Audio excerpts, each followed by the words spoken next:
Está no ar o programa Mais Saúde da ACOM, Associação de Combate ao Câncer do Centro-Oeste de Minas. No programa de hoje nós vamos receber aqui o Tiago Viterbo de Faria, ele é farmacêutico no Hospital do Câncer e ele vem explicar para a gente como funciona a quimioterapia, como é preparado a medicação, como que o paciente recebe essa medicação, como ela é feita, onde ela é feita.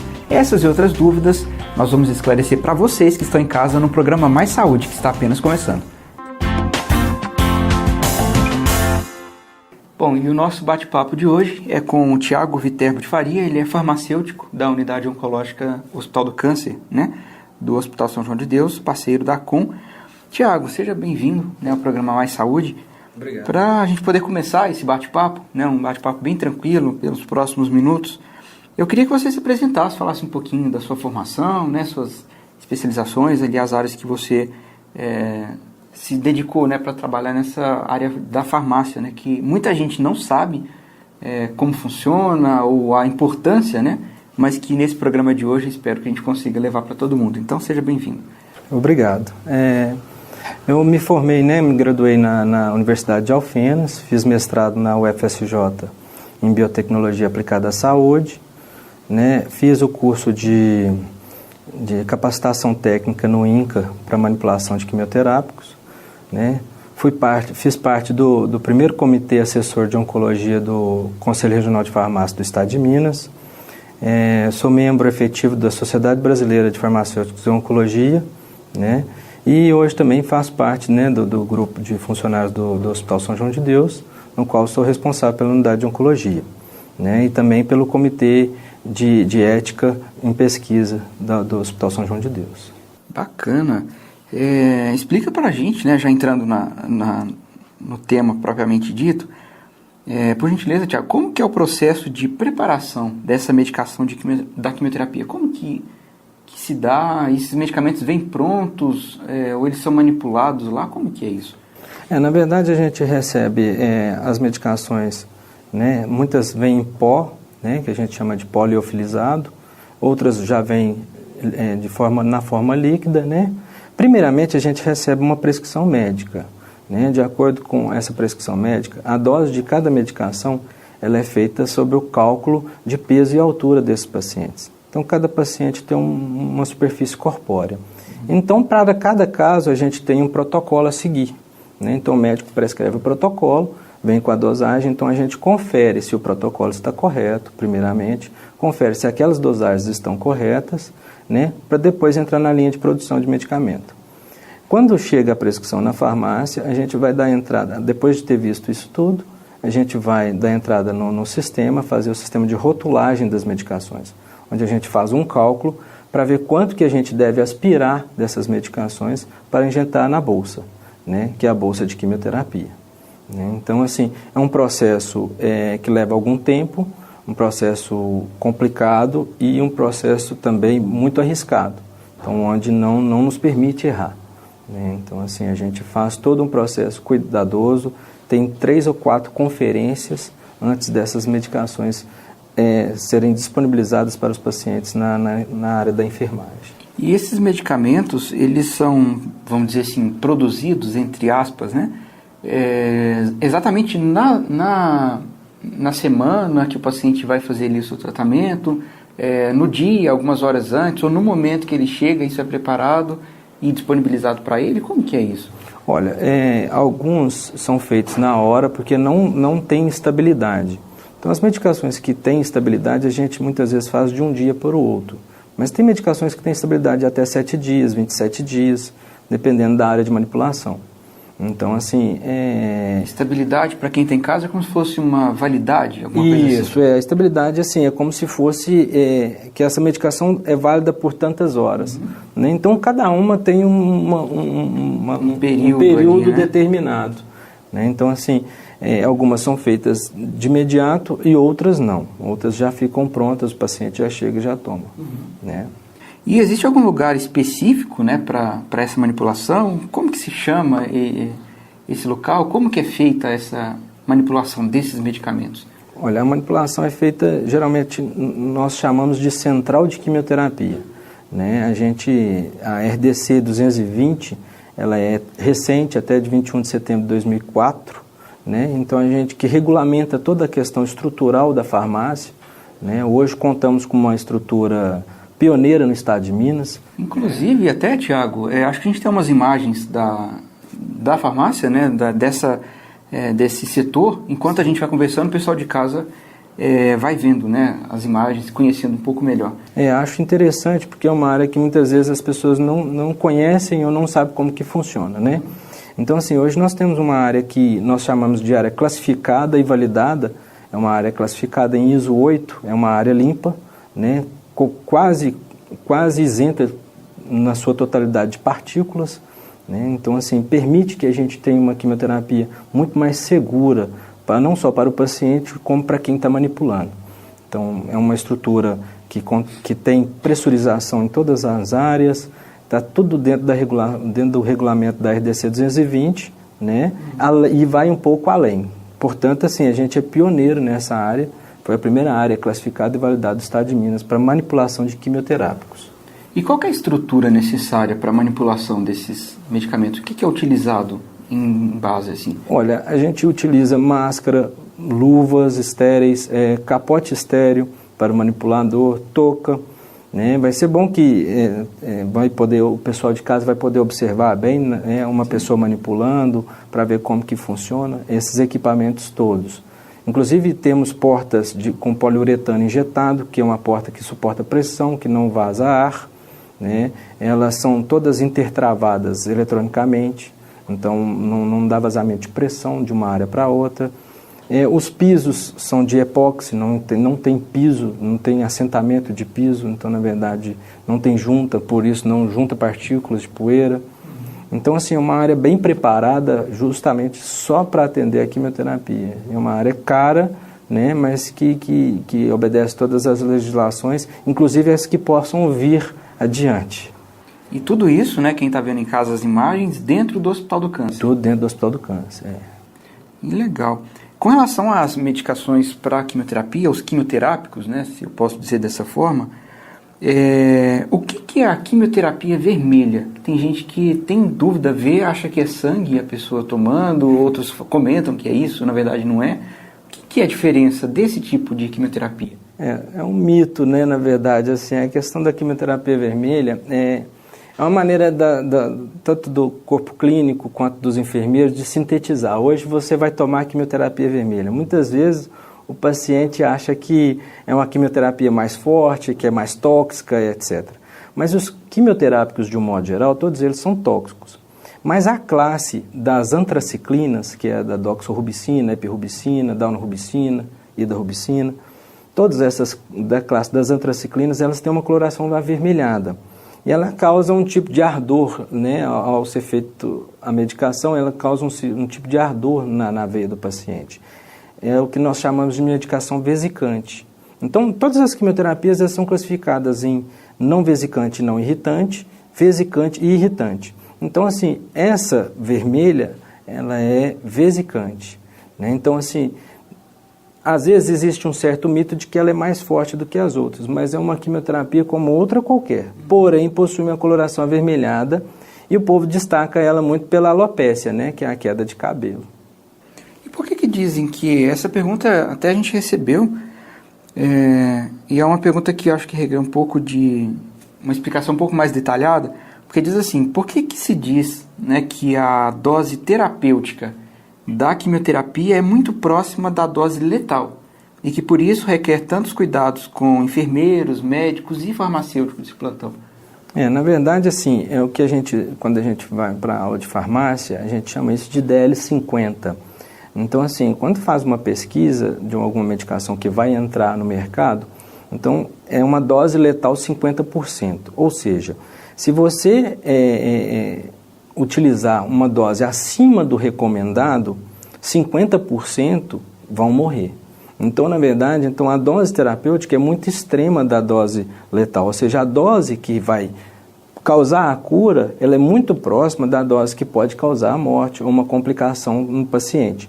Portanto, é aquilo que eu disse na primeira pergunta, né, que a gente tem que ter uma responsabilidade muito grande com aquilo que a gente faz. Porque se a gente errar 10% da droga, a gente pode provocar um dano, muitas vezes irreversível no paciente.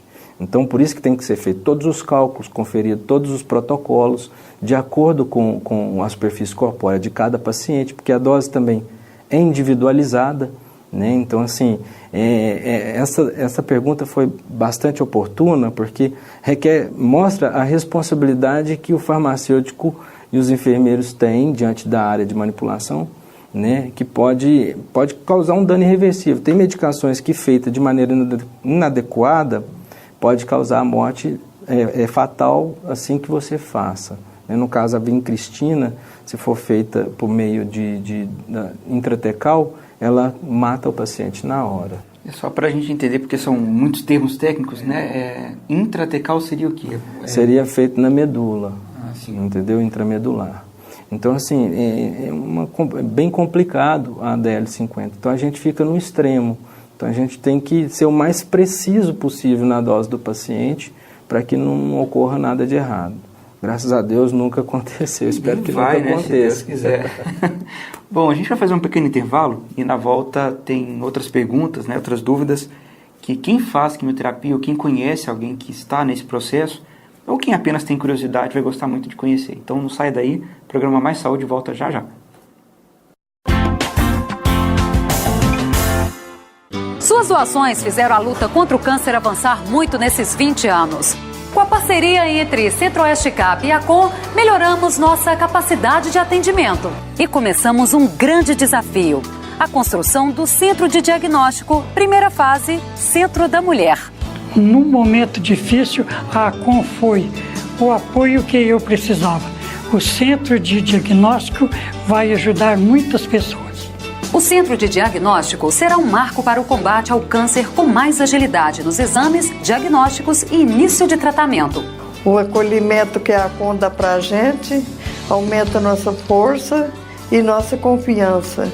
Sou muito agradecida a ela e aos doadores que mantêm esse trabalho. A Com, 20 anos. Sua doação fez tudo acontecer.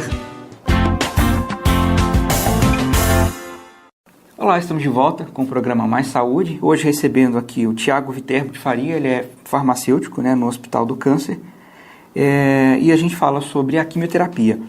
Tiago, explica pra gente como que funciona a quimioterapia no organismo do paciente, o que ela faz e qual a diferença dela para a radioterapia?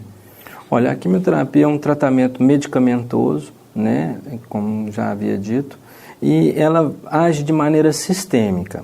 Então, todos nós, né, no nosso organismo, a gente tem um sistema de crescimento celular, né, que a gente constantemente está tendo crescimento celular. As unhas crescem, o cabelo cresce, etc. Então, esse crescimento, na parte de morfologia, a gente chama de mitose e meiose, que existem várias fases, né, dentre elas, eu acho que não cabe aqui colocar no momento, mas, assim, essas medicações quimioterápicas, elas agem em cada fase desse ciclo celular, clivando a célula de reproduzir. Porque, não sei, é bom salientar para o pessoal de casa que o processo de câncer ele é um crescimento desordenado de células. Então, assim, o que acontece? Existe um processo, seja ele qual for, que faz com que essas células se reproduzam aceleradamente, de forma desordenada, né? Então, possibilitando o crescimento de tumores.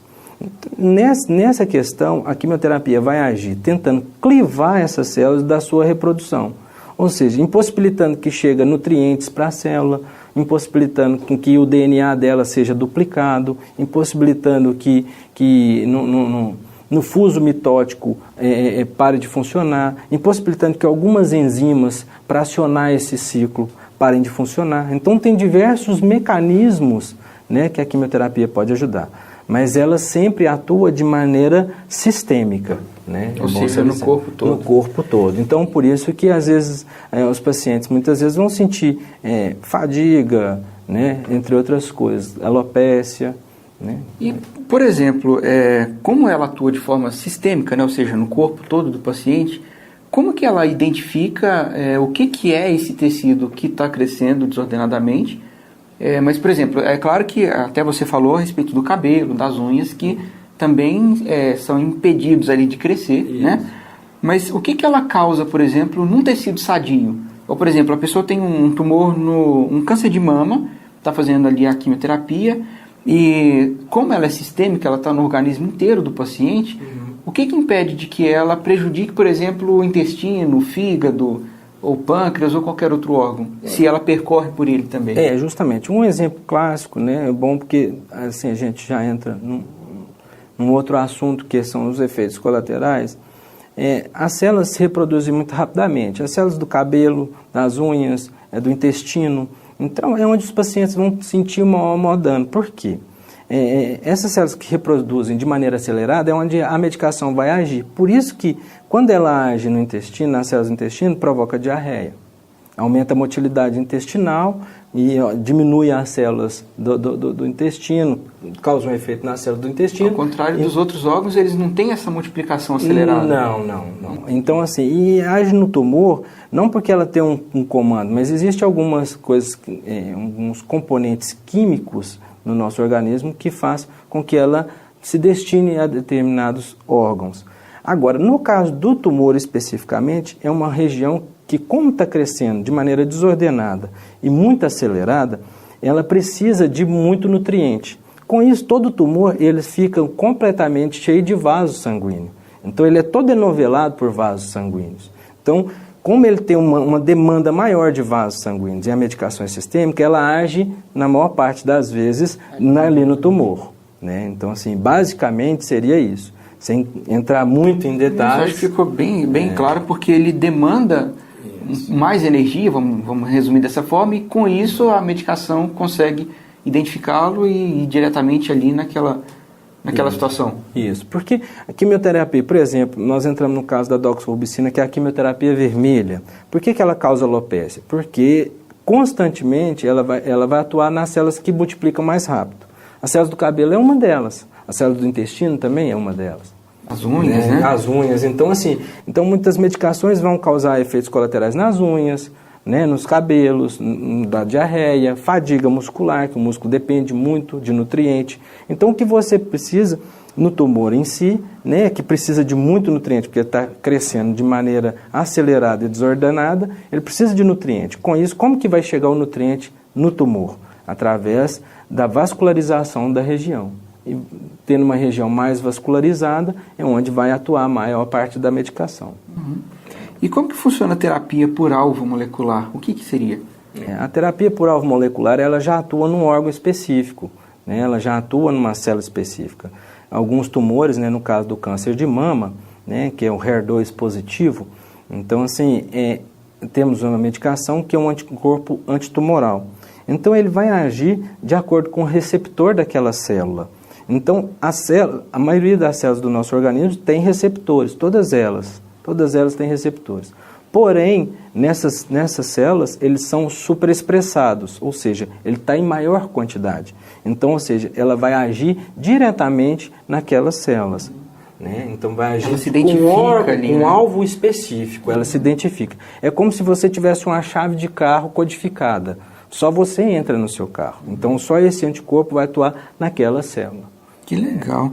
Bem moderno isso, inclusive, né? Porque é uma questão de superexpressão gênica na célula. Então, há clivagem através de anticorpo. Existe esse anticorpo também, né, já que a gente falou do tumor que ele é bem irrigado, existe um alvo molecular para diminuir a irrigação no tumor. E com isso ele acaba sendo desnutrido e também pode, em consequência, morrer. Mas isso também não exclui de maneira alguma a quimioterapia clássica. Né? A quimioterapia clássica ainda continua existindo, mesmo com a droga-alvo molecular, porque uma depende da outra. Certo. E como que funciona? Qual que é a diferença da medicação endovenosa e por via oral? A medicação endovenosa é essa que nós preparamos, né? Ela vai diretamente na veia do paciente, ou seja, ela já está pronta para o uso, ela já vai fazer o efeito imediato. Né? A medicação por via oral, o paciente precisa engolir essa medicação, absorver no organismo, para ela sofrer um processo que nós chamamos de efeito de primeira passagem. Tem um efeito de biotransformação para depois ser distribuída para o organismo. Então, assim, basicamente ela não está pronta para o uso, diferentemente da intravenosa, ou endovenosa no caso. Geralmente em forma de comprimidos? Comprimidos, cápsulas, líquidos. Tudo que for ingerido de maneira oral é uma medicação, né, no caso, industrializada na maioria das vezes, né? Não que a quimioterapia não seja, mas a quimioterapia precisa passar por um processo de reconstituição, diluição, fracionamento. Já a droga por via oral, não. Entendi. Bom, e como o nosso tempo é um pouco curto, a gente vai chegando aqui na última pergunta. Qual que é a quimioterapia, na verdade, qual a quimioterapia que não faz os cabelos caírem, porém um efeito dela, vamos dizer, colateral, é que ela resseca os pés? O que é essa diferença? E isso depende, por exemplo, do que o médico determina para o paciente? Ou isso vai, por exemplo, da saúde física que ele está naquele momento e ele suporta determinado tipo de quimioterapia ou não? Como que é isso? Na verdade, hoje, né, nos congressos em que a gente vai, etc., a gente procura saber muito. Muito se tem falado a respeito da questão de qualidade de vida do paciente. Essa medicação é o Xeloda, né, a capecitabina, que é um medicamento que é um pré-fármaco, né, um pré-fármaco que ele vai precisar de um efeito de primeira passagem para ser transformado em quimioterapia. Né? Ela não faz cair o cabelo, mas é um medicamento que o paciente não precisa vir até a unidade para estar tomando essa medicação. Né? Ela é endovenosa ou é comprimido. Então, assim, você poupa o paciente de vir à unidade de oncologia. O paciente toma ela em casa, ele vai conseguir os efeitos necessários, né? Mas quem julga essa necessidade realmente é o médico. Né? Aí ela causa o que nós chamamos de síndrome mão-pé, que já é registrado em literatura, está tudo de maneira bem detalhada, reconhecida, que causa uma dormência, uma descamação, né, nos pés, na sola dos pés e na palma das mãos. Né? Com isso, como causa essa descamação, você tem um processo inflamatório maior, às vezes os nervos ficam um pouco mais expostos, né, sentindo muita dor, os pacientes, muitas vezes. Com o passar do uso, ele sente mais dores.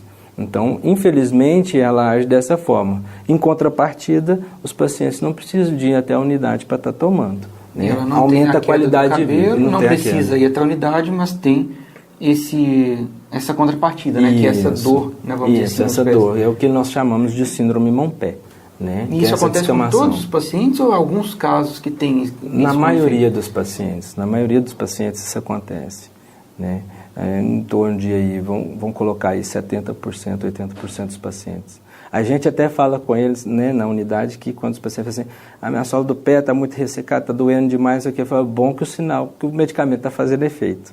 Né? Então a gente, por um lado... Tem como controlar também com auxílio de algum método paliativo para cicatrização? Tem alguns cremes à base de aloe vera que atua como anti-inflamatório, à base com ácido acetilsalicílico para tentar diminuir um pouco, vai aumentar a descamação, mas vai conseguir permeabilizar com aloe vera, né, impedindo um pouco o processo inflamatório, né, mas não são todos os cremes que podem ser usados, então senão todo mundo de casa vai querer usar qualquer tipo de creme, mas deverá ser indicado pela equipe médica, pela enfermagem, ou pela farmácia, ou até mesmo pelo médico. Ok, bom. O programa de hoje foi com o Tiago Viterbo de Faria, ele é farmacêutico no Hospital do Câncer. Mais uma vez quero agradecer a sua participação, Tiago. Dizer que foi bem esclarecedor, porque vários pacientes que fazem quimioterapia têm dúvidas, e pode ser que algumas delas, inclusive, foram as que nós conversamos, né? Então é sempre muito importante levar isso de forma clara e objetiva, como foi esse nosso bate-papo. Então, mais uma vez, muito obrigado. E a vocês que estão em casa, o programa Mais Saúde termina aqui, mas na semana que vem estaremos aqui com outro programa para vocês. Afinal de contas, a ACOM ela não para, ela está sempre na luta contra o câncer pela vida. Então, um grande abraço para vocês, fiquem com Deus, até a semana que vem. Tchau!